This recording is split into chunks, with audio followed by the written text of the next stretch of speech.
Delay out time is the time interval it takes the sensor to stop working once the user has left the sensor area.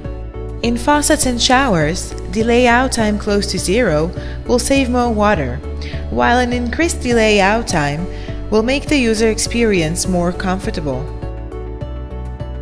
For flash valve applications, the delay out time function allows modifying the time interval the water starts to flush after the user has left the toilet or urinal.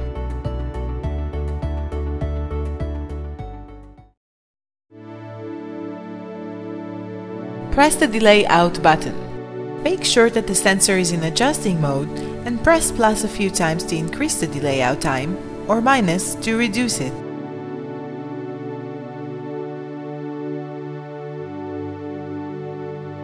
As an indication that the delay out time was successfully changed, rapid red blinking in the sensor eye will be perceived.